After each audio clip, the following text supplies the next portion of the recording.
महापरिनिर्वाण के बाद कैसे हुआ बुद्ध का अंतिम संस्कार और किसने किया, जाने इस वीडियो में।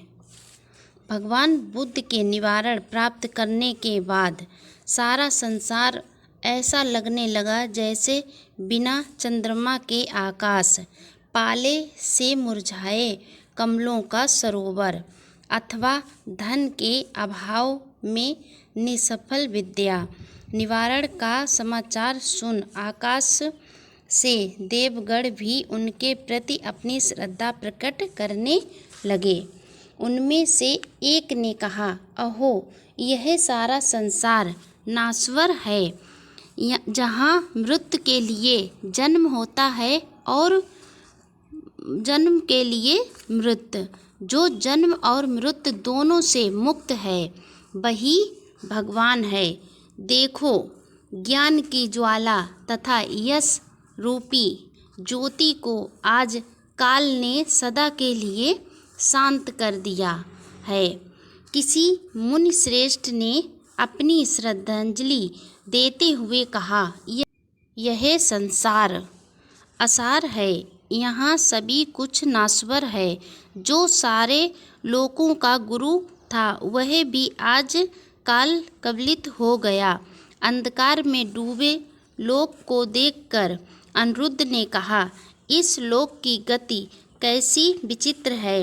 तथागत ने दुख मुक्त होकर तपस्या की, आलस्य मुक्त होकर धर्मचारण किया, लोभ मुक्त होकर योगाभ्यास किया और अब मोह मुक्त होकर इस शरीर का भी त्याग दिया। जैसे बुद्ध के बिना विद्या, आचरण के बिना क्रिया तथा दया के बिना धर्म निश्चय होता है, वैसे ही शाक्य मुनि के बिना यह संसार आज व्यर्थ लग रहा है।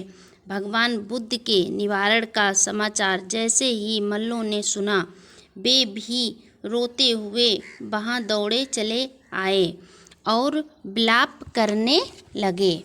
फिर मल्लों ने मिलकर महामुनि के सब को स्वर्णीय सुंदर शिविका में स्थापित किया।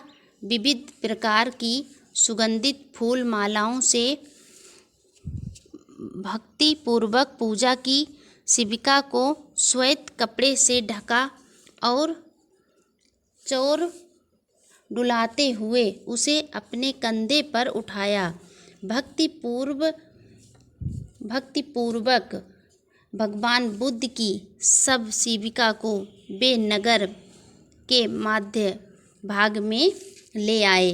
फिर वे नगर के नगर द्वार से बाहर निकले और हिरणावती नदी को पार किया। उन्होंने मुकुट चैत्र के पास चंदन, अगरू तथा वलकल आदि से चिता बनाई और उस पर महामुनि के सब को रख दिया। दीपक जलाकर मल्लों ने चिता में आग परंतु बार बार प्रयत्न करने पर भी चिता में आग नहीं लगी। भगवान बुद्ध का प्रिय शिष्य कश्यप अभी मार्ग में ही था। उसी के अभाव में चिता में आग नहीं लग पा रही थी। जैसे ही कश्यप दौड़ते हुए वहां आए और उन्होंने अपने गुरु को साष्टांग दंडवत प्रणाम किया, चिता में स्वतः ही आग लग गई। चिता की अग्नि ने भगवान बुद्ध के शरीर के मांस, चर्म, बाल तथा अन्य अवयवों को जला दिया, परंतु उनकी अस्थियां बनी रहीं। चिता की अग्नि न जला सकी। चिता के शांत हो जाने पर मल्लों ने भगवान बुद्ध की अस्थियों को शुद्ध जल से धोया और उन्हें स्वर्ण कलश में रखा। उसे अपने नगर के मध्य ले गए। लोगों ने महामुनि की प्रशंसा में स्तोत्र गाए। किसी ने कहा, इस घट में वे धातु अस्थियां स्थापित हैं जिन्हें चिता की अग्नि नहीं जला सकी। किसी ने कहा, ये अस्थियां मंगलमयी हैं, अमूल्य हैं, हम इन्हें यहाँ स्थापित कर रहे हैं जिससे संसार को शांति प्राप्त हो। किसी अन्य ने कहा, अहो काल कितना निठुर है, इसने महामुनि को भी नहीं छोड़ा जिसके धर्म और यश से सारा चराचर जगत चमत्कृत है।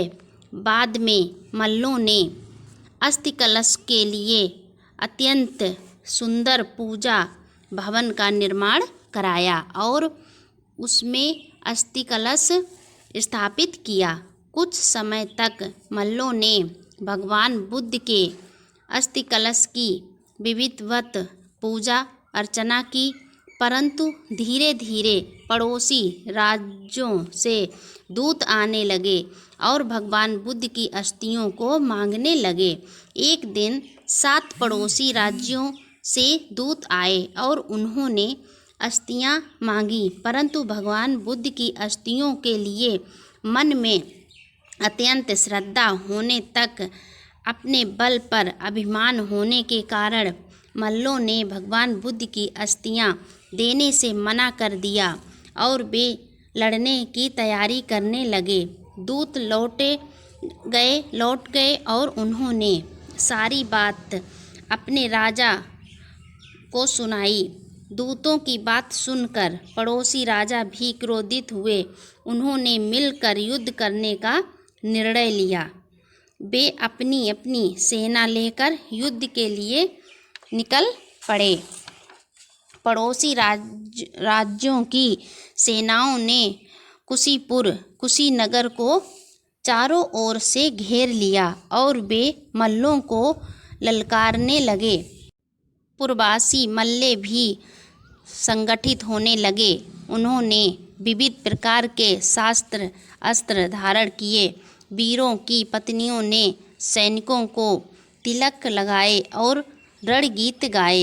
सभी सैनिक सिंहों की तरह गरजने लगे और शंख बजाने लगे। इस प्रकार युद्ध के लिए तैयार दोनों पक्षों को देखकर करुणा और दया से भरकर द्रोण नामक के एक ब्राह्मण ने सातों पड़ोसी राजाओं के पास जाकर निवेदन किया, राजन, बाहर के शत्रुओं को शास्त्रों से जीतना सरल है, परंतु परकोटि में बैठे शत्रु को जीतना सरल नहीं। यदि नगर को घेर कर अंदर के शत्रुओं को जीत भी लिया तो भी वह धर्म युद्ध नहीं होगा। इसे निष्पराध नगर वासियों की हत्या ही कहा जाएगा।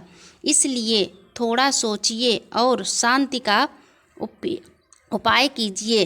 शास्त्र से जीते गए मनुष्यों का मन फिर से कुपित हो सकता है, परंतु शांति के उपायों से जीते गए मनुष्यों का मन सदा के लिए शांत हो जाता है।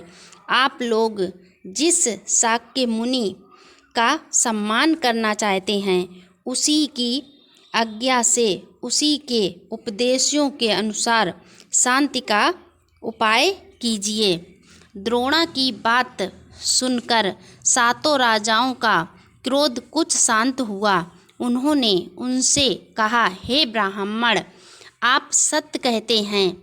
हम लोग की धर्म में प्रेम में पूरी आस्था है, परंतु हमें अपने बल पर भी पूरा विश्वास है। हमने शाक्य मुनि में अतिशय भक्ति के कारण ही शास्त्र ग्रहण किए हैं। हम तो शाक्य मुनि की पूजा के लिए ही लड़ रहे हैं। यदि यह कार्य बिना युद्ध हो जाए तो हमें कोई विरोध नहीं है। आगे का भाग अगले वीडियो में अवश्य मिलेगा। आगे भाग में आप ये जानेंगे कि क्यों हुआ बुद्ध की अस्थियों का बंटवारा और कितने भागों में हुआ और किसने किया। तब तक के लिए आप इंतज़ार करिए। नमो बुद्धाय।